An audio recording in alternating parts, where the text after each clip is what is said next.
for lunch? I'm an hour behind you guys, so I didn't even eat yet. eat lunch. I'm gonna eat lunch after. Gotcha. Well, it was like 10:40 or something like that when we got up. We rushed over to Chipotle and just scarfed down a bowl. So It's true. if you see any, my plan is we have a little cheap Chinese place that everybody just loves around here called Hong Kong Inn. Oh, I remember. I went to school in Springfield. Yeah. It's a go-to place. You may end up a little sick, but it's so cheap you can't complain, you know? Got it. How's it sound? Sounds good to me. Okay. Right. My guess is this may coming off of lunch, maybe the slowest for people joining back if I know Maybe. historically. Do you want to point this so you can see us? Sure.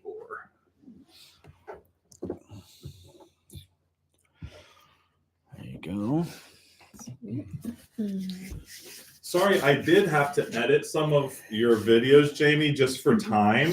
So that I'm glad that Julie was able to address the story and stuff. I just wanted to make because our schedule is so specific. I had to try to keep everything under that 15-minute bump, and it was hard trying to decide. What do I? Yeah. But yours was easier than Juan's. One of his videos was like 26 minutes long. I was like, oh no, what am I gonna do? Yeah. But thankfully, I was able to make the edits that we needed to. But like I said, thank you so much. What you presented was great. The quality was super easy to use, which was awesome. So appreciate you and your team.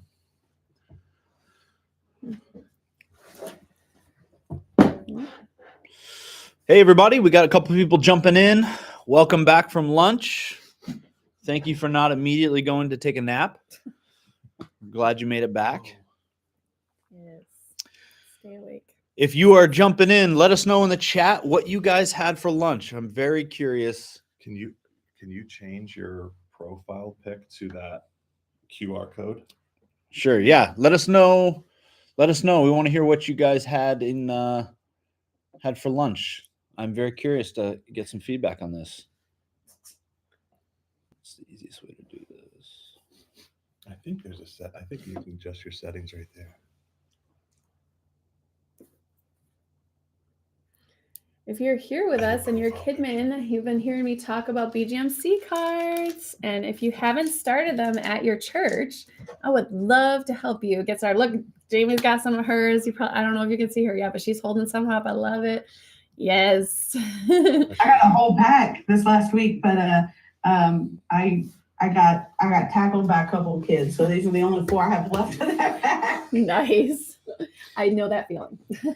And it is a game of generosity, right? So it's okay. We'll share willingly. With He gave me one too.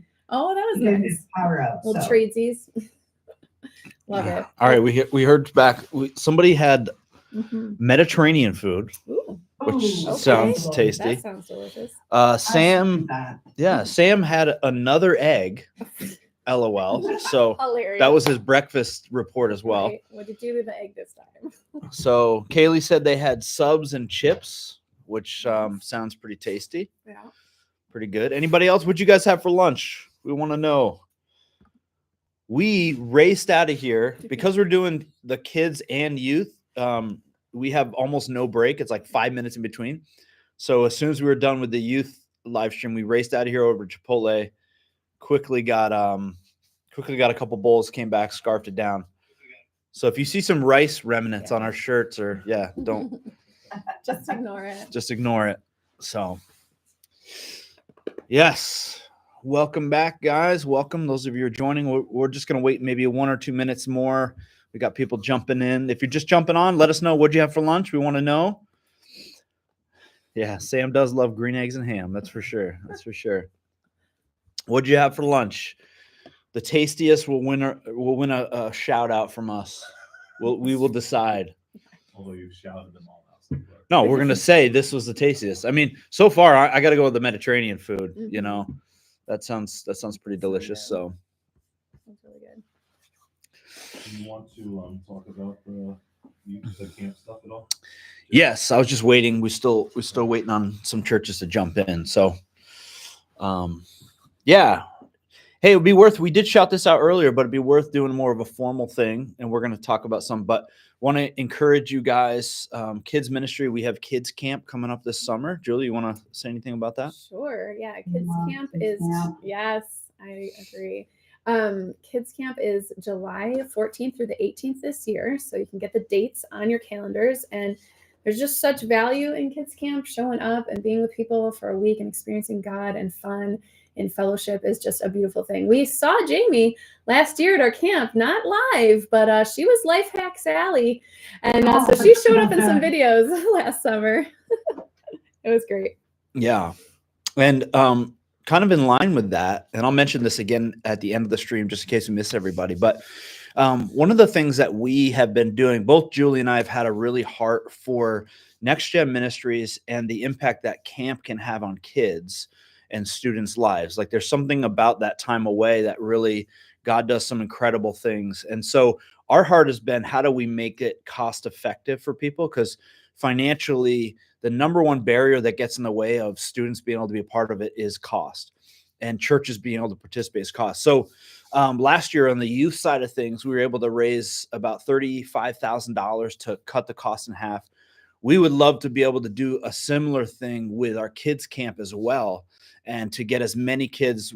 We saw, I think it was like a 66% growth last year in attendance, which tells us that money's an issue, and if we can get the cost down. And so what we're going to be doing this year is we actually created a QR code, and what we're going to do is ask you, we're going to kind of do a digital offering here.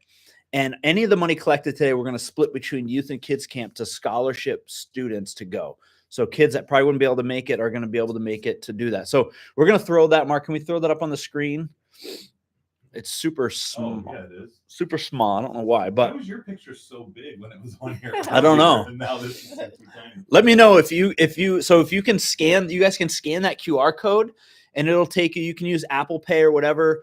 I think there's Cash App is connected to that as well, or you can just enter a card. But any money that you give or donate to that today will go to help scholarship students, youth, and kids to summer camp this summer. And so we really appreciate that. Appreciate you guys and helping us out with that. So you can go ahead and scan that if you want. Yeah.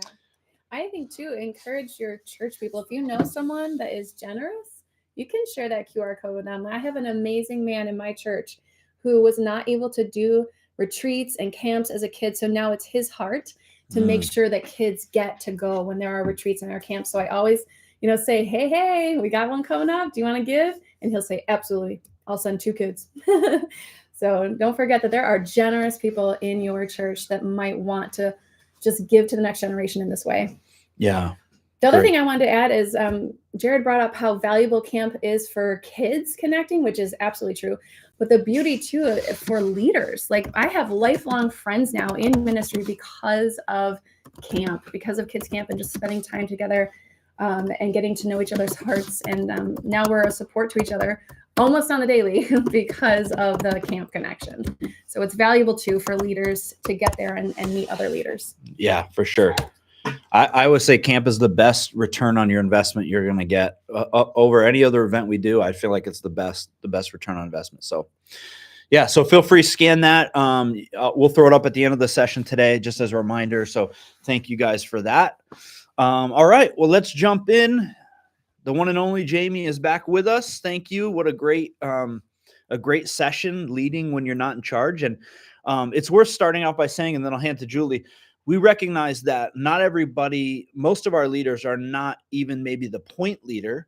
They may be their volunteer staff. However, I think this particular session applies to all of us because all of us on whatever level we are at are in a leadership role with also somebody overseeing us. Mm-hmm. So we're all in a position where we're learning to lead things and situations when we're not always making the calls, and that can be challenging. And so, Jamie, I want to thank you for this, and I'm gonna hand to Julie to kind of get us started. Sure. So, I just wanted to bring up the fact of not doing ministry alone and figuring out. I think it's Andy Stanley that said, "What are the things that only you can do?" And once you figure out what are those things that only you can do in your role, whether it is the kids pastor or kids director or the teacher of a classroom for that Sunday, figure out what is it that you have to hold on to. If you are the one that is carrying the spiritual weight for that day, are there other things like you should maybe not be pouring water and handing out goldfish, right? You can give that to a teen helper. You can give that to a different adult in the room, because you don't have to hold on to every single task in order to make it happen. You have people around you, and you can delegate those tasks out appropriately once you figure out, right? Okay, what is it that only I should be doing or can do depending on your role? And I just think that that's a valuable thing to consider. So Jamie, obviously we love what you had said about just spiritual health and our attitudes. I mean, so many good things that you reminded us of. What can you share now, as they've just watched your video, that's just on your mind today about leading when you're not in charge? Those points that, I brought to you in those, it's easy to forget them. And it's one of those things, it's like, oh, it's so obvious. And it's like, yes, it's so obvious that we will allow them to kind of creep out, right? And just go and get into this routine, right? Where we are forgetting that, to be excellent in our responsibilities and the things that we have to do to lead ourselves well. I'd say this is the number one for any leader at any level, is that you get so caught up in leading, you get so caught up in doing that you forget, man, I can't give what I don't have, right? Like I can't lead into a place I haven't been in a few days. And so those are important things to just allow yourself to continually come back to, like, right? Put some of this in your calendar, like, put in your calendar for March 22nd, right? To sit and say, am I protecting my quiet time with God? Am I protecting my moments that I sit in God's presence? And am I reviewing my responsibilities? Am I being excellent? And am I, keeping my perspective and my thinking, right? There is tons of study about what you think about digs trenches in your brain physically. And if you continue to think and continue to process things in the same way, it will become a belief. It will become something that you can't get rid of easily. It takes work. And so I love that scripture, right? Think on what is trustworthy, what is true, what is good, what is admirable. And that was God's understanding of how the human brain works before any of that could even been, with the beauty of modern study and modern technology, we know now that is true, like what we process, and that helps with our attitude, and so evaluate yourself continually to help you sit in a place where you want to be. Yeah, it's good. Craig Rochelle says about leadership, as leaders, we may teach what we know, but we reproduce who we are. And so I think that goes right with what you're saying. Like, we have to take care of our own spiritual health so that it just naturally is the outpouring of who we are, not just what we do. Like, we're not coming here to play church and lead kids in a fake way, but this is just naturally who we are because of our own interaction with Almighty God. That's right. Yeah. What about when you don't agree, though? Like, what about when my team... What do you mean? That never happens. Never happens. What about when my team, right, does not agree with me and love the way I'm going? You know, I mean, what are healthy and respectful and, like, just good ways to be a good leader and being a good follower, if you will? What do you think? Absolutely. I would say in those instances where you're making decisions that people under you are not agreeing with, is make sure that you are listening to listen, being what they call an active listener, and not listening to respond. Because sometimes you'll get to a place where it'd be like, I want to hear what you have to say, even if at the end my decision still stands. But I want you to know that I care about what you think and how you're processing through this. It is an active, intentional process to listen, not to respond, right? We naturally, right? Our culture is full of it, right? We're full of listening so that we can respond, so that we can tell them why they're wrong or why this way is right. And so just that active listening to understand. I love this illustration I heard just recently was if arguments are like a knot, right? You disagree, the harder you pull, right, the tighter that knot gets. Yeah. But when you actively listen, it's both sides delicately opening up that string and saying, "Hey, we may not get to where we want to be, but we're gonna get there together," and process it that way, rather than trying to stick it to somebody. Yeah, that's good. Yeah, I think also loosely holding, right? Sometimes we do need the input from our teams to say, actually, like, you're like, I don't know if that's really going to work in real time, in real space. Like, that might not be it, right? And to loosely hold on to sometimes some of our ideas, like the how, and very tightly hold on to the why. Like, why are we doing this thing? And making sure that stays in focus rather than just the how we get there. Right? Because I think we should listen to our teams, and we should listen to the different people that are in those spaces. Like, I'm not in nursery all the time. And so I absolutely need to hear from that team and value them in that 18th chair so that I can figure out how best to reach those precious little babies. So I'd love to hear. Oh yeah, go ahead. Well, I was just a very real example is when I spoke about the intern this back in 23, and one of the things that I implemented is there was some behavioral, there wasn't a lot of structure in the kids' church area. And so I went back to something I had done before, and that was 3 balloons, right? Filled with helium. 3 for the boys, 3 for the girls. And, when there was a group disruption or whatever, we'd pop a balloon. And even now, as I'm saying it, I'm like, I just implement it. And so one of the leaders who was helping me do kids' church, she came to me and she said, I just don't think the kids are responding to that like you think they are. I don't think that the response when you pop one of those balloons is where you want to be.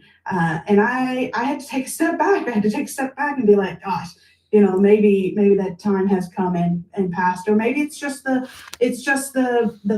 feel of this group of kids. It didn't work. And so we stopped it. We stopped doing it. And that's, that's right up that alley. It's a real world example of that very thing that you're saying, Julie. Yeah. And I love that you were flexible and teachable, like even in that lead position, right? You heard from your team. We couldn't do this if we weren't that, right? Amen. Like all of us, we couldn't do this if we weren't that. Yeah.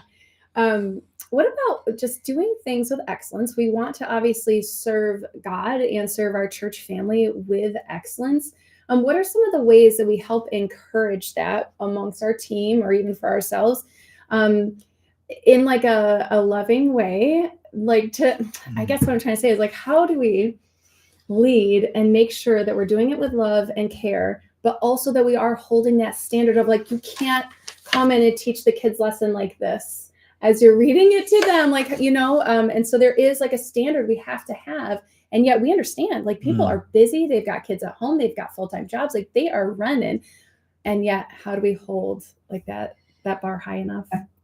Yeah, absolutely. So the people are very nuanced, and situations are very, messy and all those things. And I always try to approach those situations with questions. Like, hey, how do you feel like that went this last Sunday? Did you feel confident? Was there anything that I could have done to help prepare you better for what you were doing this Sunday?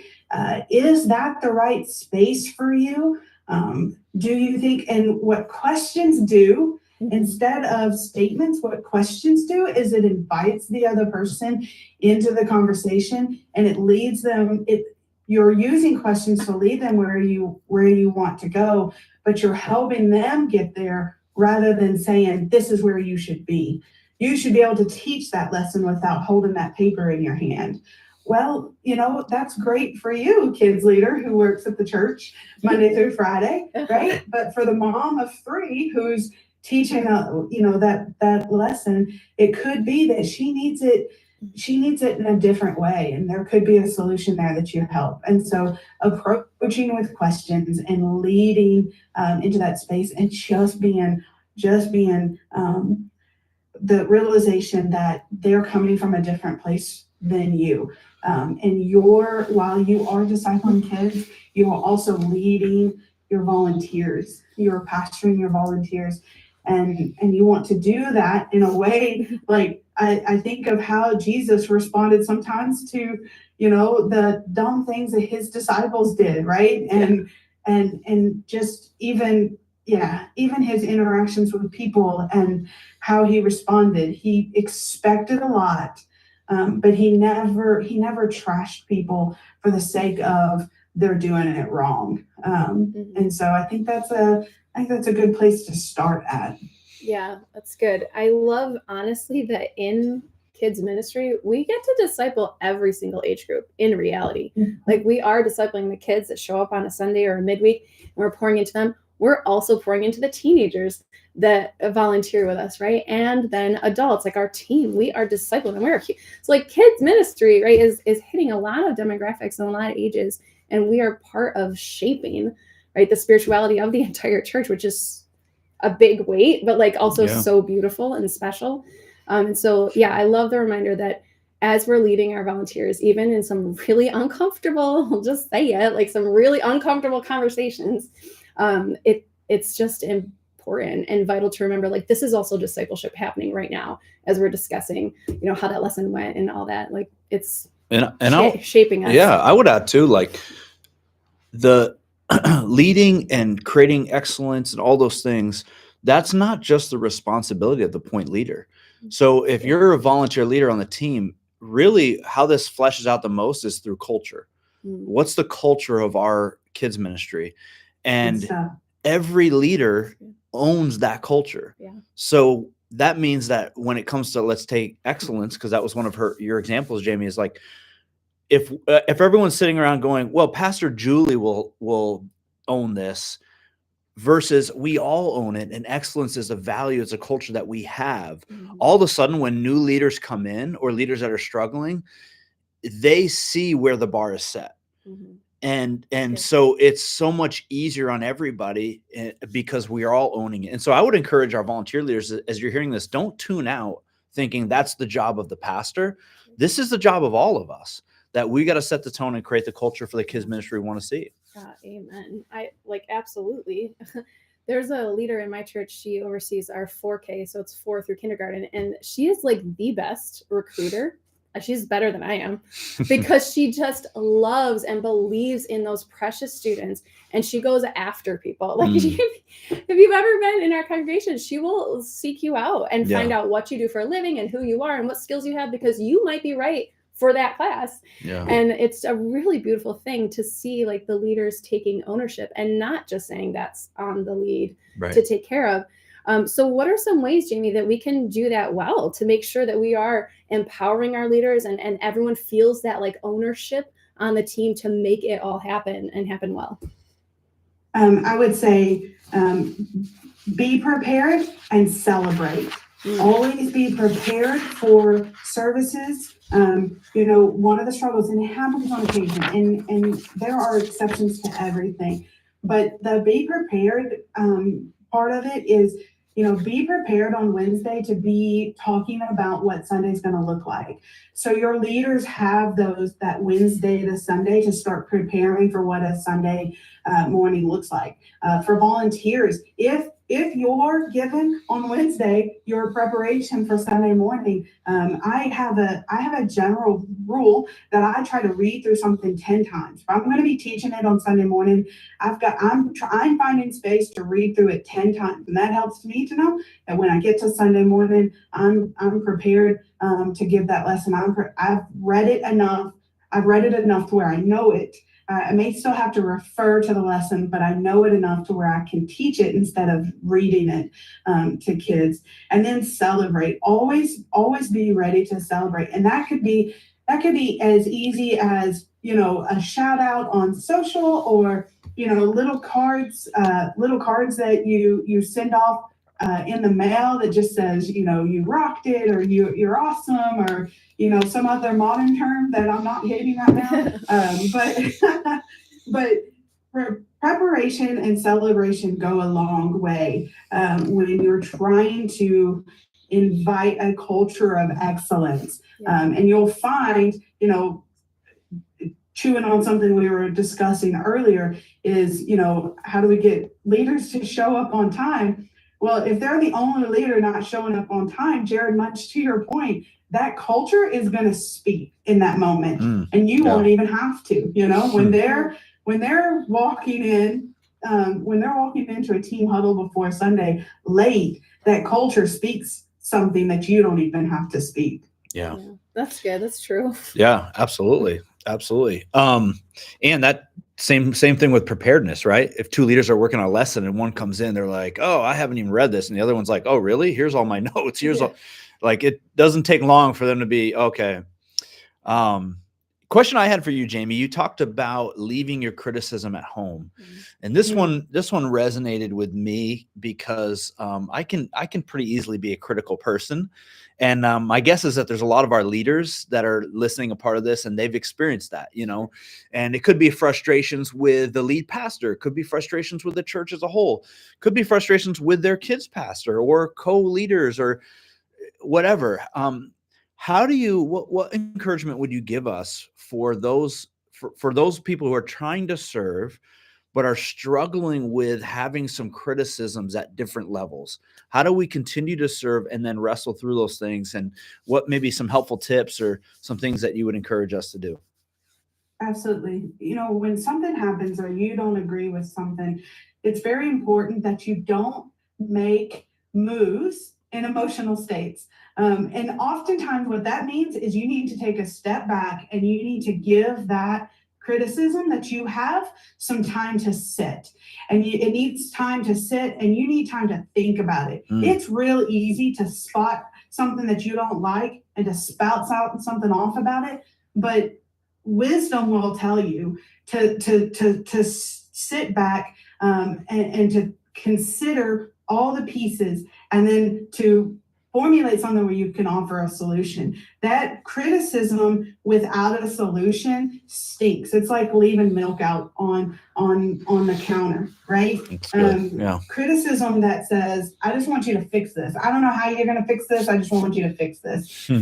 Rather than, if you take time to sit and to think and to process through what didn't you like, why wasn't, and form a solutions-based conversation with the leader above you, it oftentimes will give you a better outcome than just spitting off something in the moment.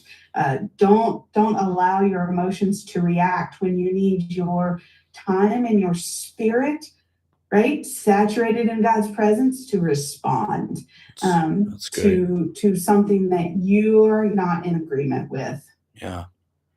I love that idea. How helpful to own a solution, So it's like, I think our greeting area is pretty bad. Okay, what could you do to make it better? And then present that, And I love that idea, Jamie. That's really helpful. Even to just work through our own hearts. It's like, if we really care about this, or do we just want to complain about stuff? Sometimes we get in that mode. And on that note, sometimes all it takes for you to realize is for you verbalizing that out loud.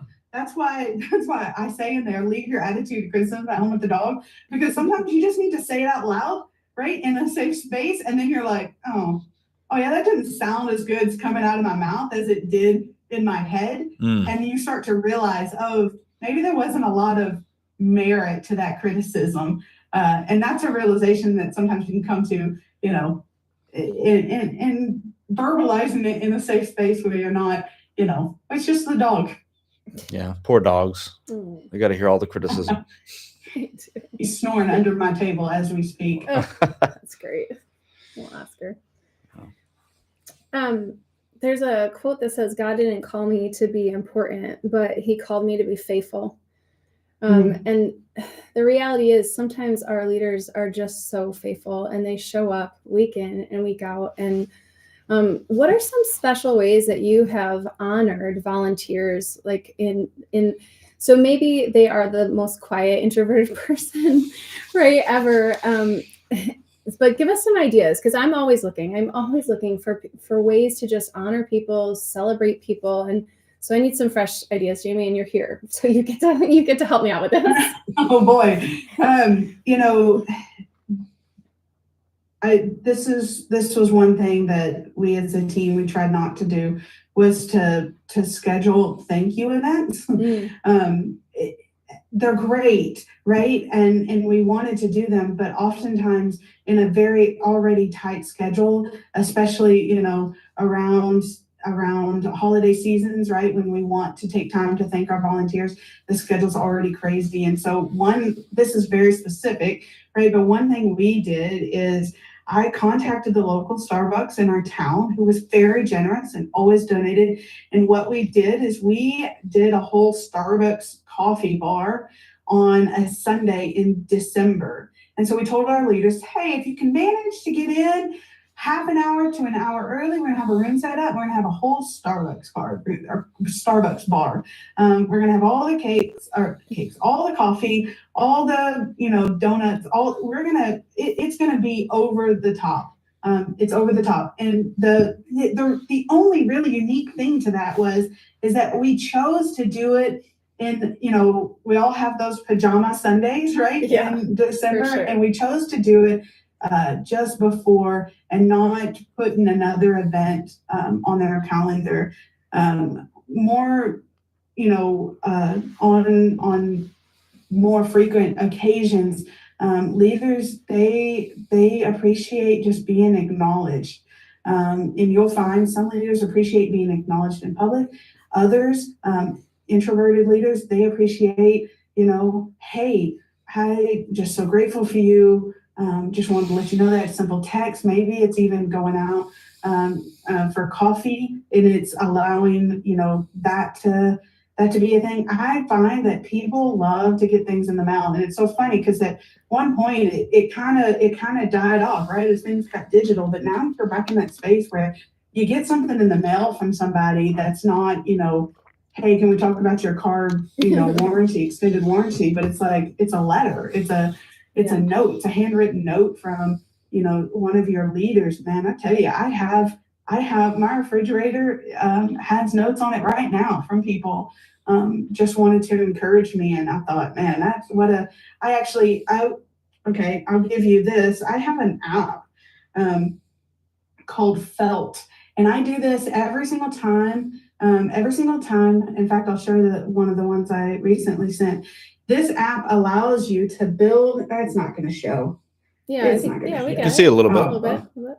Okay, well, this Felt is an app, and you can send physical cards. And what you can do, and this is what I always do, always grab a picture with whoever I'm serving with, and I'll take a picture of us and them, me and them, and I will put it on a card, and then I'll take my pen, and Felt allows you to write on the pen. So this particular one, I put fun people, and I put a little note about everybody in this picture here. Mm-hmm. You can't see it because it's not allowing me to focus, but I put I drew on the card, right? And they print it out, they put it in an actual envelope, and they physically send it to the person. That's cool. And I get all the time, I'll give a text, hey, I just got your card, it was so lovely. And it's really cheap. When I first started it, I just paid monthly for unlimited cards because I was sending them often. But that's a great way to kind of make somebody smile, get a card in the mail, and it's a photo of something goofy, something fun, or something that connects with them with a handwritten note. And I always handwrite it, right? Mm-hmm. You can type on Felt, you can just type a note, but I find that if you're handwriting, even if your handwriting is bad, which mine's not awful, but it's not perfect either. And so that's something I do every time I'm out and about somewhere. That's great. What a great way to just have people feel seen and valued. I really love that. Another thing I was just thinking about to just value people and their time and what they are giving would, I think, be to, and you mentioned celebrating earlier, right? Would be to celebrate wins as a whole church. So maybe during, a Sunday service, 13 people came to the Lord in adult service. We should make sure to give our kids teams that information. Like they're a part of that. They're a part of kingdom work that's happening on a Sunday, no matter what level. And in kids church, maybe you have 3 kids that rededicate their life to the Lord. Text that to your whole team so that in nursery they know what is happening, and then they can share in those beautiful moments as well and know, like, yeah, we are in this together as a humongous team, a community of Christ followers just working so hard as for cleaning up snotty noses or whatever it is, but they can celebrate those spiritual moments as well. And I think that's an important thing we can do. I've got go ahead. Well, maybe this connects, Jamie. I have a follow-up question for you. For our first chair leaders on the call, our volunteers, what encouragement or maybe some thoughts for them on how to, let's say they're on a nursery team together. How do they encourage each other, right? Because they're kind of in the foxhole, the trenches together, right? So it's like, and sometimes it's great to hear your pastor say something nice, but when you're with people and you get encouragement from a coworker, co-laborer everyone's volunteering, any thoughts for that? Because I think we can all be more intentional about that, and maybe more than we realize. So absolutely. What you'll hear is peer-to-peer connection is important. In fact, that's actually what I wanted to say is that, this isn't just from the top down. When you get a text message from your workmate in nursery or whatever, and they're like, hey, I noticed how you prayed for that kid this week, fell down in nursery and kind of bumped his knee, and you were so gentle with them. I just think that was the coolest thing. That intentional awareness of each other, and not just surviving another Sunday, but being intentional, that goes back to that community. That goes back to that, hey, we're here for each other. We're wanting to value each other. We want to create a community. We want to create a community of excellence, and we want to create a community that people want to be in. Because boy, people talk about all the time, I can't find volunteers. It's so hard. It's so difficult. And one of the pieces that will help with that is creating a community that loves each other, and that's looking out for each other. And we're not just doing a job, but that we're investing in a vision of discipleship for kids, but we're doing it together. We're walking this road together, and that's being concerned for each other, right? Ask each other, hey, I saw on Facebook that your mom's in the hospital. Any specifics I can pray for over that? Hey, I saw your kid got an award at school. I think that's amazing. Tell me how you celebrated that with your child. Questions are a great way to connect with people. Common threads of communication, right? Where you're like, man, my kid's 13 years old, but I remember him winning that award when he was 8. And I remember how great he felt, right? So tell me about your kid winning that award. Create community. It's a community inside a community, really, right? Where you're inviting people in, and you're not only investing in the discipleship of kids, but you're investing in the faith life of other leaders as well. Yeah. I think it's really beautiful when, ministry teams function like a small group or a life is that shared community, and we're there for each other, not just to help each other teach a lesson in this classroom, but we're living life together. We're sharing those really important or really dark moments together as fellow believers. Yeah, that's awesome.